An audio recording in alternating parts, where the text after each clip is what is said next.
우리가 지난주에 베데스다의 연못에 사는 그 38년 된 그 누워있는 병자에 관한 말씀을 같이 나눠봤습니다.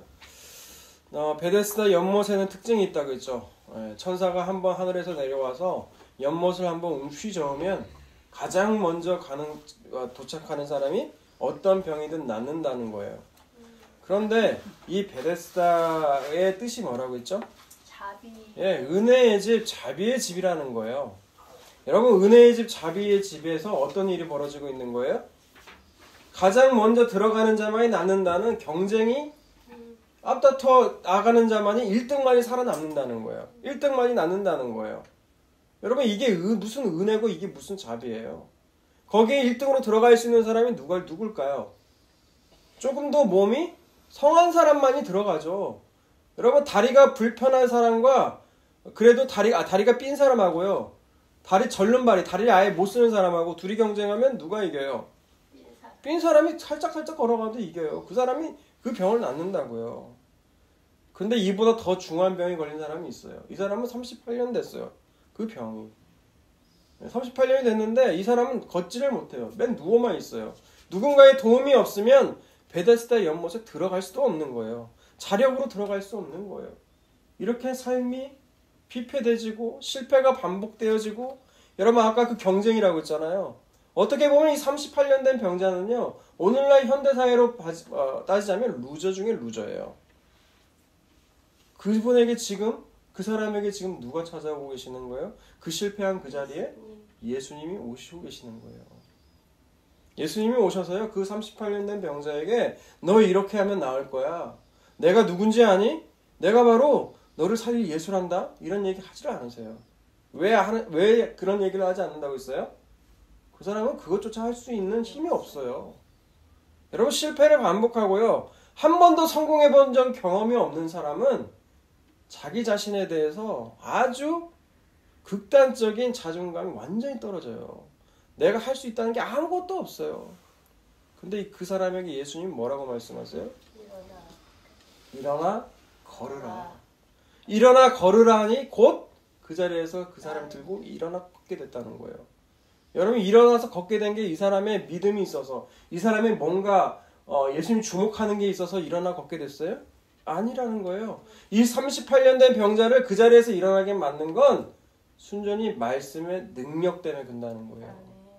저는 이 말씀의 능력이 올 한 해 우리 교회와 우리 가정 가운데 닥치기를, 삼켜지기를 주님의 이름으로 축원합니다. 그래서 이 은혜 앞에서 모두 다 두 손 두 발 들고 주님의 은혜 앞에 다 삼켜지게 되기를 주님의 이름으로 축원합니다. 오늘 본문은요, 오늘 6장의 이야기인데요, 6장은 뭔 얘기를 하고 있냐면 오병이의 표적에 대해서 이야기하고 있어요. 6장 보면은 6장의 오병이어의 이야기를 하다가 무리를 건너시는 예수님의 모습이 나오고, 그 장면이 끝나고 나서 이제 예수님이 오병이어에 대해서 자세히 풀어 쓴 그 주석서와 같은 것이 6장에 나오거든요. 근데 이 전부 다 그 무리에 건너시는 장면 또한 다른 얘기가 아니라는 거예요. 다 오병이어 안에 포함되어 있는 기사라는 거예요. 여러분, 그 무리에 건너시는 그 예수님의 이야기를 제가 2년 전인가요? 2022년 처음 설교할 때 그 부분에 대해서 설교한 바가 있어요. 이 자리에서 다 풀어쓰기는 시간상 적절치가 않아서 그 부분이 궁금하신 분들은 그 설교를 참고하시면 될 것 같아요. 여러분, 오병이어라는 것이요, 어떤 때 많은 목사님들 언제 설교를 많이 하시냐면 보니까 건축할 때, 교회 건축할 때 많이들 하시더라고요. 왜 하냐니까 그 소년이 드린 그 도시락에서부터 시작됐다는 거죠. 도시락에서 시작해서 그 보잘것없는 작은 것들이 주님께서 그 마음을 보시고 축사하셔서 그 2만 명이나 되는, 수만 명이나 되는 사람들을 먹고 다 배불리게 하셨다. 그러니 우리도 작은 전성을 다 바치면 그 나머지는 누가 책임져 주신다? 주님이 책임져 주신다. 이런 부분들로 설교를 많이 하셨다는 거예요. 근데 오병이어는 여러분 그런 거 아니에요. 우리가 작은 일에 충성하면, 우리가 작은 일에도 모든 것을 최선을 다하면 하나님이 책임져 주신다. 그걸 말하려고 오병이어를 예수님이 보여주신 게 아니라는 거예요. 그 표적의 의미를 여러분 모르게 되면 어떤 일이 벌어지죠? 오늘 본문 6장 22절부터 26절까지 한번 읽어볼까요? 22절부터 26절까지 읽습니다. 시작. 이튿날 바다 건너편에 서 있던 무리가 배 한 척 외에 다른 배가 거기 없는 것과 또 어제 예수께서 제자들과 함께 그 배에 오르지 아니하시고 제자들만 가는 것을 보았더니 그러나 디베랴에서 배들이 주께서 축사하신 여럿이 떡 먹던 무리가 거기에 예수도 안 계시고 제자들도 없음을 보고 곧 배들을 타고 예수를 찾으러 가버나움으로 가서 바다 건너편에 만나 랍비여 언제 여기 오셨나이까 하니 예수께서 대답하여 이르시되 내가 진실로 진실로 너희에게 이르노니 너희가 나를 찾는 것은 표적을 본 까닭이 아니요 떡을 먹고 배부른 까닭이로다. 아멘. 예수님이 오병이어 표적을 베푸시고 바다 위를 건너가세요. 왜 건너가세요? 이들이 15절에 보니까 예수님이 아셨다는 거예요. 그들이 와서 자기를 억지로 붙들어서 임금으로 삼으신 줄 알았다는 거예요. 이들이 오병이의 표적을 예수님이 의도한 바가 있거든요. 표적이라고 할 때는 예수님이 의도한 바가 있다는 거예요. 근데 그 의도한 바는 모르고 뭐라고요? 떡을 먹고 배불러서 이 사람만 쫓아가면 내 인생 부족할 것이 없겠다. 모든 걸 채워주시는 분이다. 이 사람이. 그래서 쫓아갔다는 거예요. 예수님이 그 의도한 바가 아니라는 거죠, 지금. 예, 먹고 배불러서 너희들이 나를 쫓아온 거다라는 거예요. 그래서 27절에 보면 예수님 뭐라고 말씀하세요? 썩을 양식을 위해서 일하지 말래요. 썩을 양식이 뭐예요? 앞에 나온 떡이에요, 떡. 그 떡을 위해서 먹고 사는 문제 때문에 일하지 말고 뭘 위해서 일하라? 영생하도록 있는 양식을 위해서 하라는 거, 일하라는 거예요. 그러면 일하라고 하니까 이 사람들이 그러는 거예요. 어떻게 해야 그 일을 하겠냐는 거예요. 그래서 대답이 29절에 뭐라고 말씀하세요? 읽읍시다. 시작. 예수께서 대답하여 이르시되 하나님께서 보내신 일을 믿는 것이 하나님의 일이니라 하시니라. 여러분, 하나님의 일은 하나님만이 하실 수가 있는 거라는 거죠. 그죠? 그 하나님만이 하실 수 있는 일이 뭐라고요? 하나님께서 보내신 이 예수를 믿는 것이 하나님의 일이라는 거예요. 그러니까 내가 결단하고 내가 그렇게 하겠습니다. 내 주관적으로 결정해서 예수를 믿는 것이 아니라는 거예요. 하나님께서 믿게 하셔야 된다는 거예요. 정확히 얘기하면. 그게 하나님의 일이라는 거예요.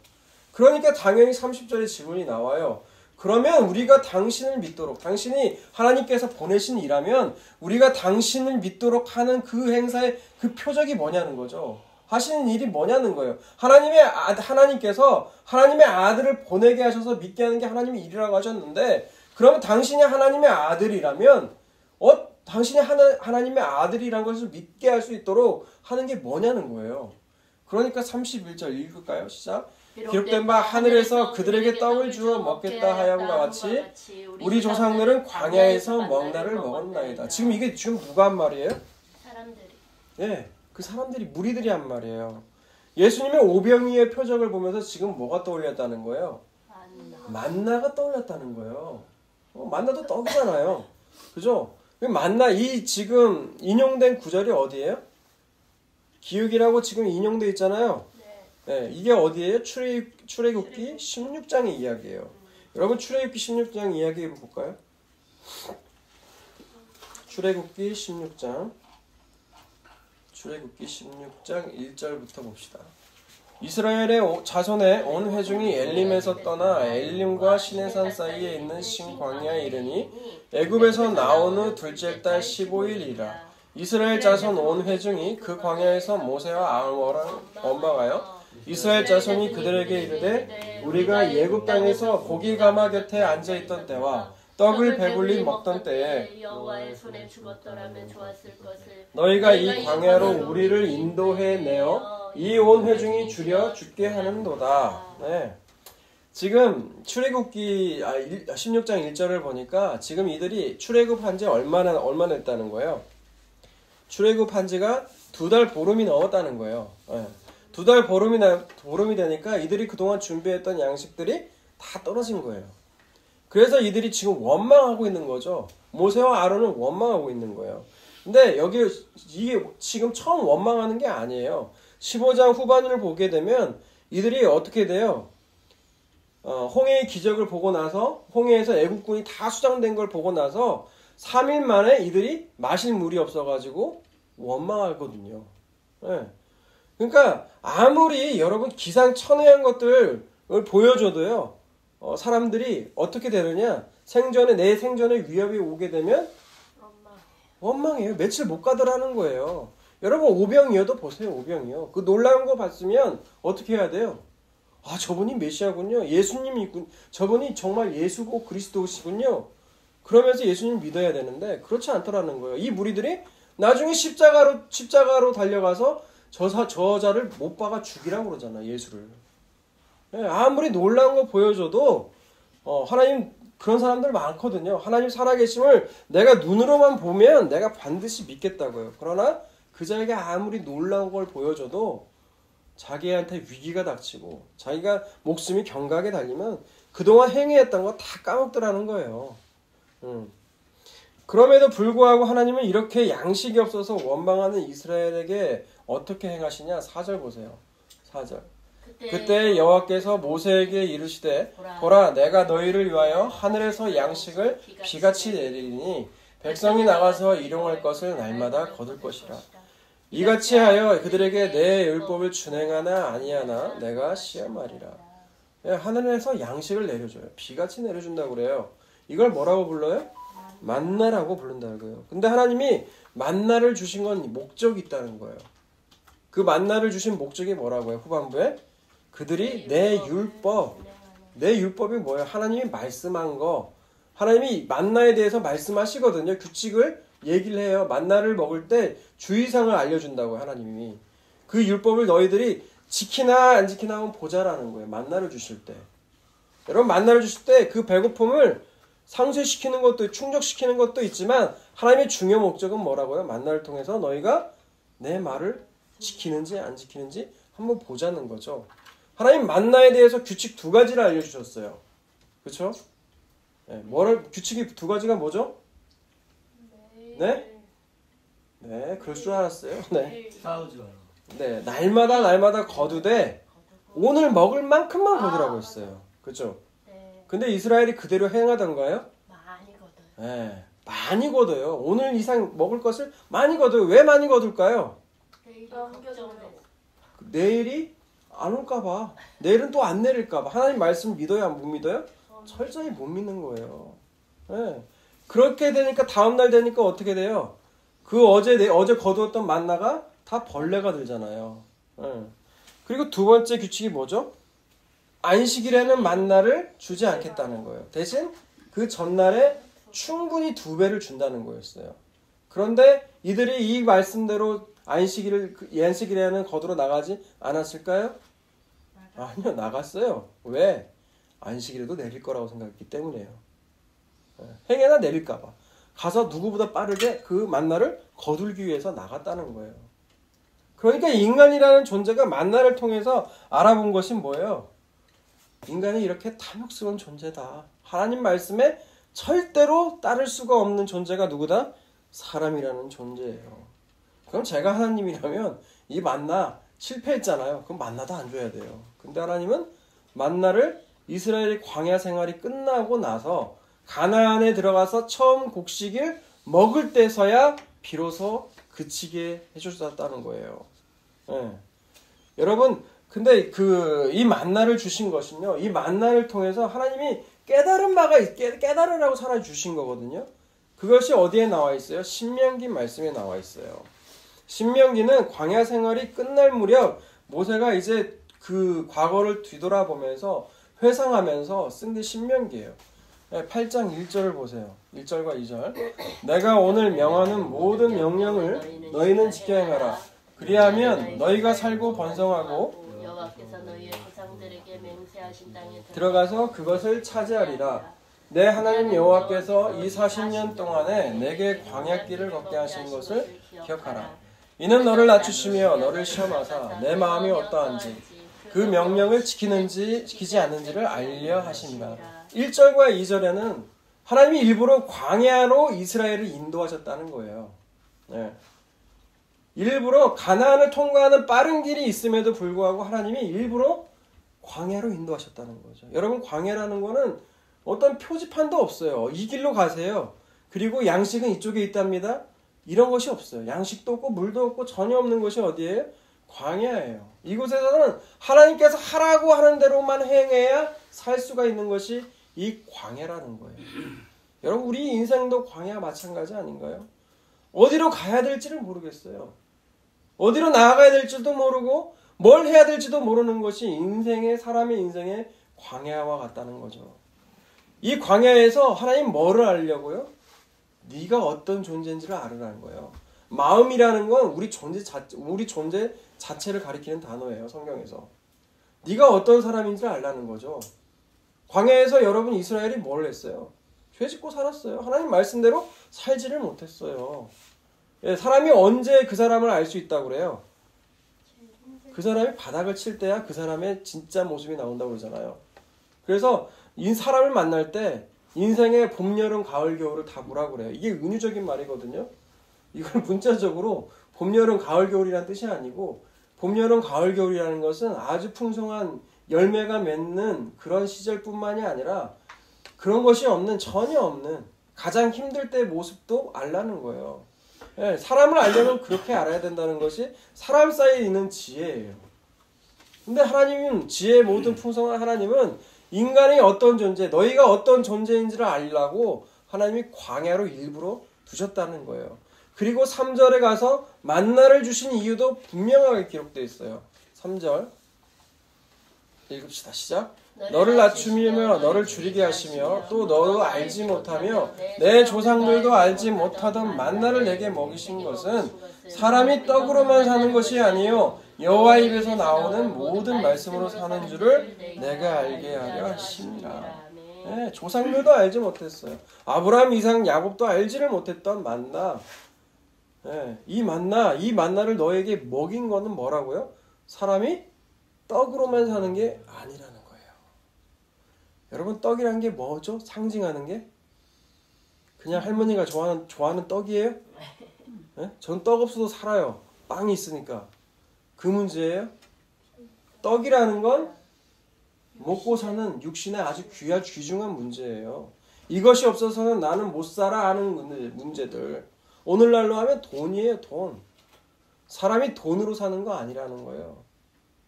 아까 오병이의 표적이 나왔죠? 사람이 오병이어로 사는 게 아니라는 거예요.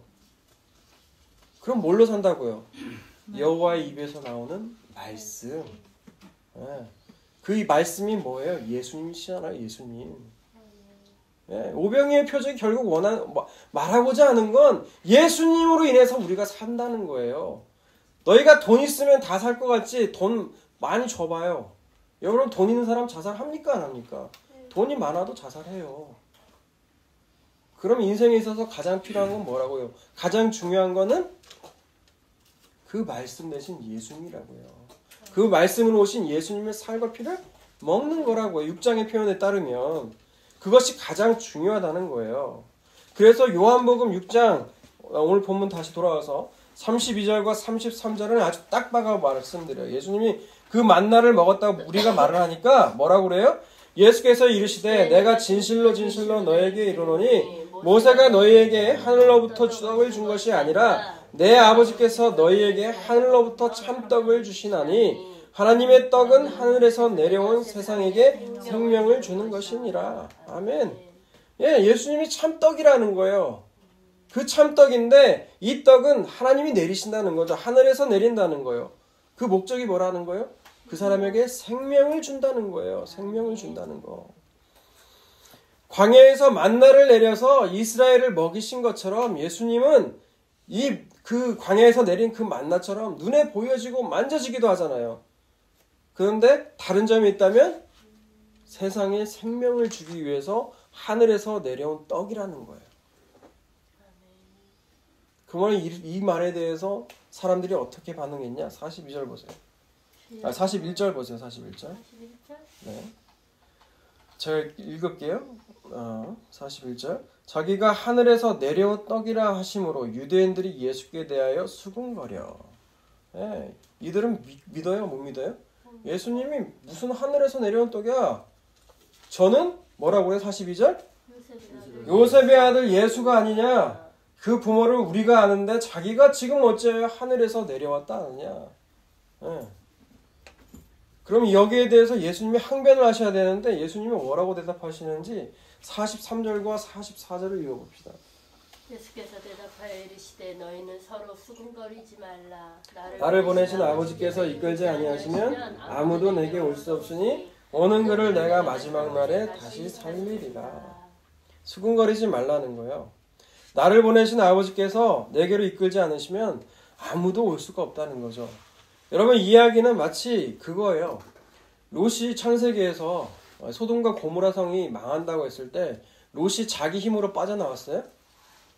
잘 보시면 천사가 그 손을 이끌어서 나왔다고 그래요. 예. 마치 천사의 손에 이끌려 나올 수 있었던 것처럼 하나님이 이끌어 주셔야만이 예수님을 하늘에서 내려온 생명을 주시기 위한 떡으로 알고 우리가 먹고 받아들인다는 거예요. 그런데 우리는 문제가 뭐예요? 이 영생의 양식을 요구한 적이 없다는 거예요.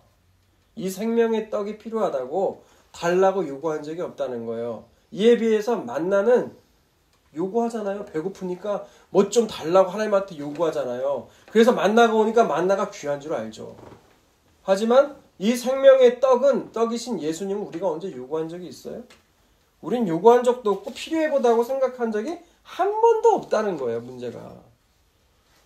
여러분 이들의 관심사는요. 오병이어에서 나오는 무리들의 관심사는 어디에 있어요? 만나예요. 철저히 썩는 양식인 육신의 요구라는 거예요. 그러니까 오병이의 표정을 보고 나서 예수님을 임금으로 삼으려고 하는 거예요. 아무도 영생에는 관심이 없다라는 거죠. 왜 지금 이 자리에서도 듣는 우리 가운데도 아무런 표정의 변화가 없고요. 있는 이유가 뭐예요? 영생이 뭔지, 영생에 관심이 없다는 거예요. 이게 여러분 선악과를 먹었다는 거예요. 여러분 선악과를 먹은 인간이 가장 중요한 게 누굴까요? 나예요, 나. 내가 제일 소중해. 선악과라는 게 각자의 선악 판단이 다 있다는 거예요. 100이면 100명. 내가 제일 소중해. 그러니까 나 좋을 대로 살아가는 거예요. 나만 살아가야 된다는 거예요. 내가 제일 중요해. 자기 생존의 욕구가 제일 강한 거예요. 여러분 그러니까 가인이 쫓겨나가서 동생 아벨 죽이고 나서 처음으로 한 행동이 뭐예요? 자기 손을 쌌잖아요. 자기를 살리기 위해서. 그게 인간이에요. 그게 인간. 여러분 허물과 죄로 죽은 인간의 모습은요. 생명의 떡은 필요한 줄 조차 몰라요. 우리가 그러니까 요구한 적이 없다라는 거예요. 그래서 44절에 예수님이 말씀하신 게 바로 그거예요. 아버지께서 이끌지 않으면 누구도 예수님께로 올 자가 없다라는 거예요. 이에 예수님은 또 뭐라고 말씀하시는지 직접적으로 48절부터 51절까지 쭉 읽을게요. 내가 곧 생명의 떡이니라. 이는 너희 조상들은 광야에서 만나를 먹어도 죽었거니와 이는 하늘에서 내려오는 떡이니 사람으로 하여금 먹고 죽지 아니하게 하는 것이니라.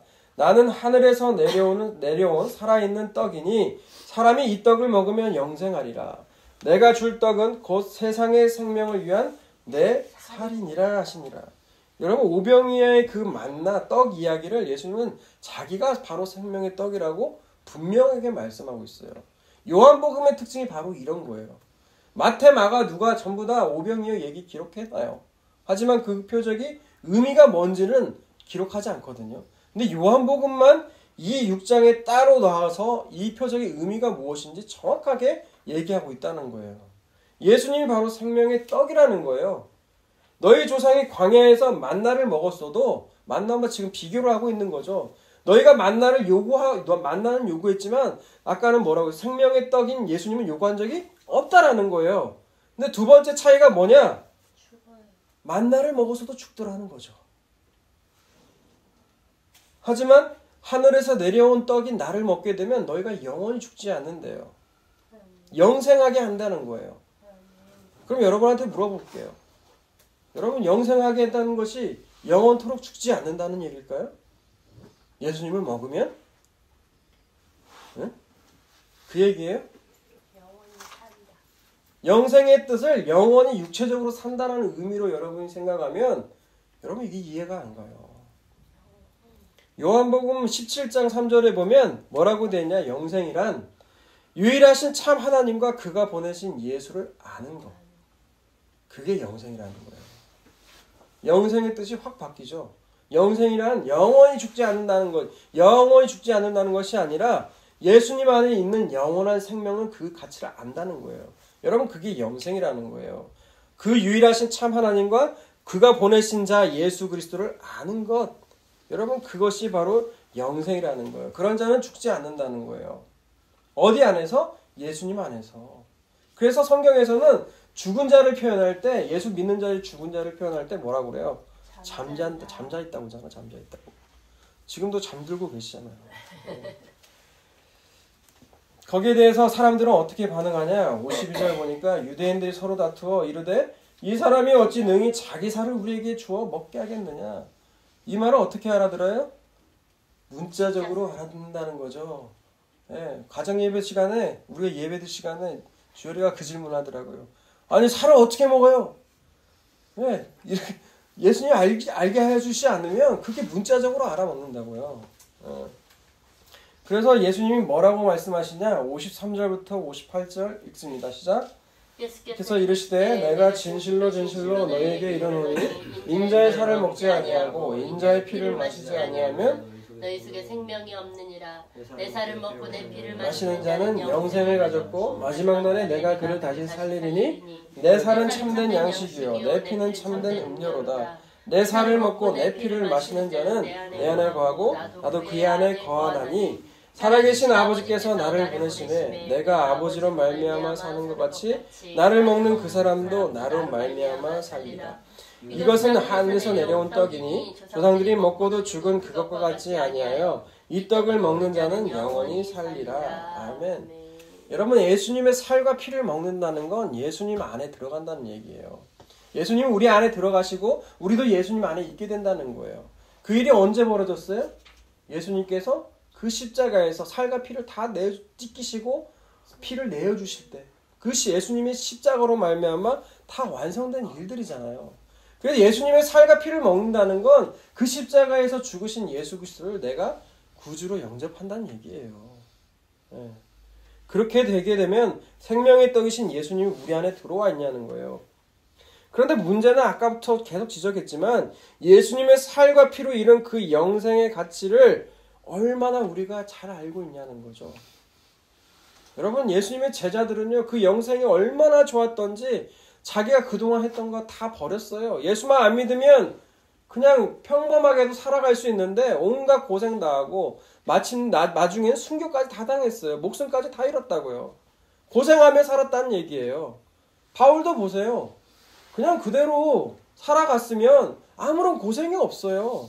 근데 바울의 인생을 보십시오. 예수 그리스도 때문에 그 산 가운데 당하는 고난들을 보세요.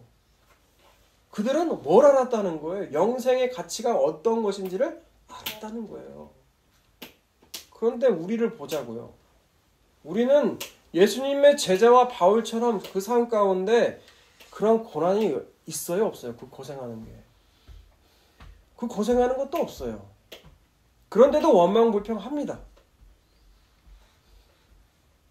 그럼 뭘까요? 우리는 영생이라는 것, 예수님을 믿는 것이 받으면 영생, 영원히 산다는 그 영생을 받은 적이 없거나 아니면 그 영생의 가치가 어떤 것인지 아직 모른다는 것이죠. 그래서 우리가 기도할 때 그런 걸 기도해야 되는 거예요. 하나님 우리 눈을 열어주셔서 하나님 영생이 얼마나 귀한 것인지를 알게 해달라는 거죠. 그렇지 않으면 우리도 만나와 오병이어를 통해서 그냥 먹고 배부른 인생의 끝이 날 뿐이라는 거예요. 그런데 그 만나와 오병이어 먹은 자들 어떻게 됐어요? 다 죽었습니다. 다 죽었다고요. 하지만 그 오병이어의 표적을 통해서 그 오병이어의 표적을 깨달으라고 지금 예수님이 제자들에게 말씀하시는 거잖아요. 내가 진짜 오병이어의 표적을 통해서 보이는 건 내가 생명을 주는 떡이라는 거죠. 너희들은 그 배부름의 인생에서 끝나면 안 된다는 거예요. 영생이신 예수 그리스도를 너희가 쫓아가야 된다는 거예요. 그걸 예수님이 깨닫게 해주신다는 거죠. 이 자리에 모인 모두는 다 그 영생의 가치를 아는 저와 여러분이 다 되시길 예수님의 이름으로 축원합니다.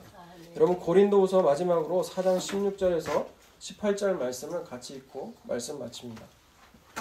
그러므로 우리가 낙심하지 아니하노니 우리의 겉사람은 낡아지나 우리의 속사람은 날로 새로워지도다.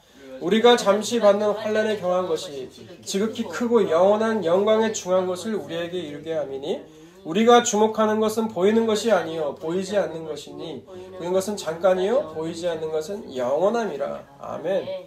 여러분 나이가 들수록 그리고 우리의 겉사람은 점점 낡아질 거예요. 하지만 우리의 속사람은 예수님으로 말미암아 날마다 새로워질 줄로 믿습니다.